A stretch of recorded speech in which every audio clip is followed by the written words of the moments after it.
والصلاة والسلام على سيد المرسلين وعلى آله وصحبه أجمعين أما بعد. صدر ذی وقار اور عندلیبان ابو الحسن زیری، آج ہمارے اور آپ کے لیے بے حد مسرت کا مقام ہے کہ آج ہم بتوفیق الہی مباحث علمیہ کے مبارک سلسلے کی ابتدا کرنے جا رہے ہیں.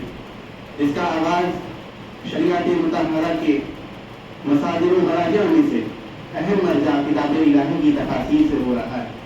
الحمدللہ انسان اس مبارک سلسلے کی پہلی کڑی مشہور تفسیر روح المعانی سے متعلق ہوگی، جس کا اصل نام روح المعانی فی تفسیر القرآن العظیم و سبع المثانی.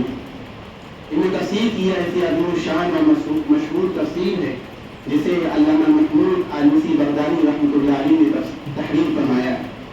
یہ تفسیر اہل سنت کی معتبر تفاسیر میں سے شمار کی جاتی ہے اور علمی، ادبی اور تحقیقی اعتبار سے اسے خاص مقام حاصل. لہذا اس تفسیر کا اور صاحب تفسیر کا مختصر تعارف اور سبب تعلیم اور اس کی وہ بعض خصوصیات جس کی بنا پر اسے دیگر تفاسیر سے ایک خاص مقام اور امتیازی مقام حاصل ہے، جیسے اہم مضامین پر ہم روشنی ڈالنے کے لیے برادر محمد زکوان کو دعوت دیتے ہیں کہ وہ آئیں اور اپنے مطالعے کا ماحصل پیش کریں.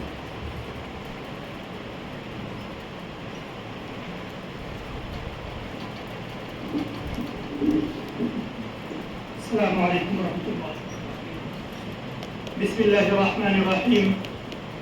الحمد للہ والصلاة والسلام علی رسول اللہ وعلى آلہ وصحبہ اجمعین. اما بعد. مشفق و مربی، استاذ محترم اور عزیز سامعین کرام، آج کی اس مباحثہ علمیہ کی پہلی نشست میں آپ حضرات کے سامنے مشہور تفسیر روح المعانی پر کچھ روشنی ڈالنے جا رہا ہوں. تفسیر آلوسی جو آپ کے سامنے موجود ہے اور میرے دائیں جانب میز پر بھی آویزہ کی گئی ہے، یہ تفسیر اس کا اصل نام روح المعانی فی تفسیر القرآن العظیم و سبع المثانی ہے. یہ تفسیر بالمعقول کی مشہور کتابوں میں سے ایک ہے. علامہ محمود بن عبداللہ رحمۃ اللہ علیہ ابو الفضل شہاب الدین آلوسی بغدادی کی یہ مشہور تفسیر، جس کے متعلق حضرت مولانا خالد سیف اللہ صاحب مدث اللہ العالی نے فرمایا ہے، یہ پہلی تفسیروں کا خلاصہ اور بعد کی تفسیروں کے لیے ماخذ کی حیثیت رکھتی ہے. سید محمود بن عبداللہ رحمۃ اللہ علیہ کی پیدائش 1217 ہجری مطابق 1802 عیسوی میں بغداد کے شہر کرخ میں ہوئی. آپ نے بغداد کے اساتین علوم سے علم حاصل کیا اور بہت جلد ہی علوم منقولہ و معقولہ میں آپ کو ید طولہ حاصل ہو گیا. اپنے زمانے میں آپ علماء بغداد کے سرخیل تھے. علامہ آلوسی رحمۃ اللہ علیہ بلند پایا محدث و مفسر اور علوم فقہ میں درجہ اجتہاد کو پہنچے ہوئے تھے.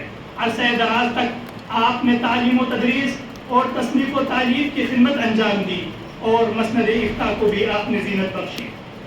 آپ سے ہزارہا تشنگان علوم سیراب ہوئے اور سالکین راہ خدا آپ کی ذات سے فیضیاب ہوئے.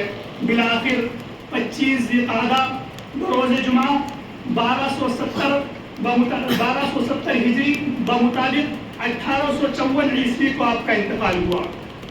تالیف تفسیر کی وجہ، مؤلف علام کو ابتدائی تعلیم ہی سے علوم قرآن سے ایک خاص دلچسپی تھی اور آپ کو ایک گہرا شغف تھا.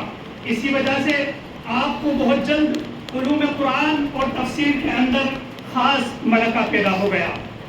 یعنی وہ دقیق نکات اور وہ پیچیدہ مسائل جن سے عموماً تفاسیر بھی خالی نظر آتی ہیں، وہ آپ پر کھل گئے. اسی وجہ سے آپ نے تفسیر قرآن لکھنے کا ارادہ کیا، لیکن کچھ وقت پس و پیش میں مبتلا رہے. بالآخر اشارات لیلی ملنے کے بعد 17 شعبان 1252 ہجری میں آپ نے تالیف تفسیر کا کام شروع کیا، جو تقریباً 15 سال کے عرصے میں 4 ربیع الثانی 1267 کو مکمل ہوا. منہج تفسیر، علامہ آلوسی رحمۃ اللہ علیہ اپنی تفسیر میں سلف کی آراء، روایت و درایت کی پختگی کے ساتھ اور خلف کے اقوال کو بہت امانت و دیانت کے ساتھ نقل کرتے ہیں۔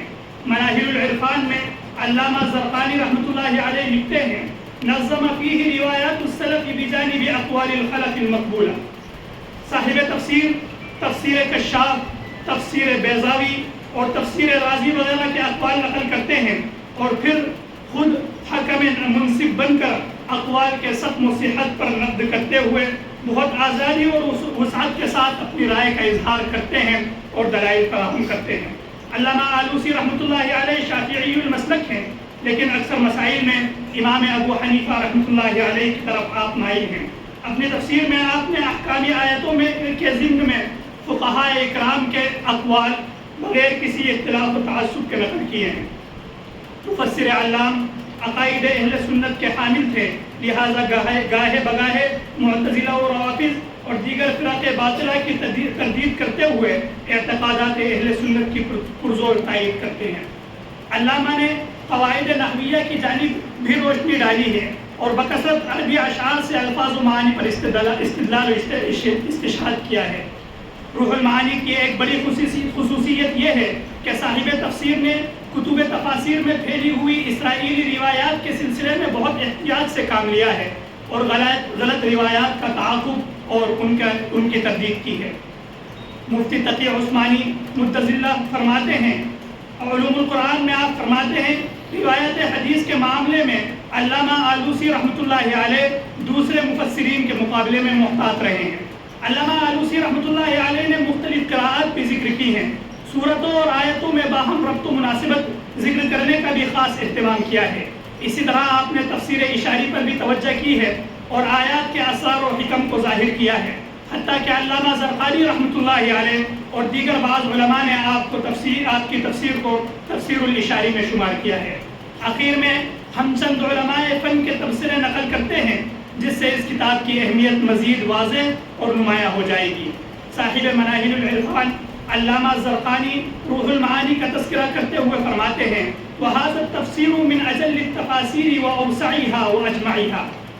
شیخ محمد علی صابونی رحمۃ اللہ علیہ اپنی مشہور کتاب التبیان میں لکھتے ہیں وَيُعْتَبَرُ تَفْسِيرُهُ مِنْ خَيْرِ الْمَرَاجِعِ فِي عُلُومِ التَّفْسِيرِ بِالرِّوَایَةِ وَالدِّرَایَةِ وَالْإِشَارَةِ۔ علوم القرآن میں حضرت مفتی تقی عثمانی دامت برکاتہم العالی روح المعانی کے متعلق فرماتے ہیں اس تفسیر میں لغت، نحو، ادب، بلاغت، فقہ و عقائد، کلام و فلسفہ، حیات و تصوف اور متعلقہ روایت پر مبسوط بحثیں کی گئی ہیں اور کوشش یہ فرمائی ہے کہ آیت سے متعلق کوئی علمی گوشہ تشنا نہ رہ جائے۔ اس لحاظ سے اس کتاب کو سابقہ تفاسیر کا خلاصہ کہنا چاہیے اور اب تفسیر قرآن کے سلسلے میں کوئی بھی کام اس کی مدد سے بے نیاز نہیں ہو سکتا۔ لہٰذا ہمیں چاہیے کہ ہم اس بحر علوم قرآنی اور مادوب ربانی سے خوب سیراب و فیضیاب ہوں۔ وآخر دعوانا ان الحمد للہ رب العالمین۔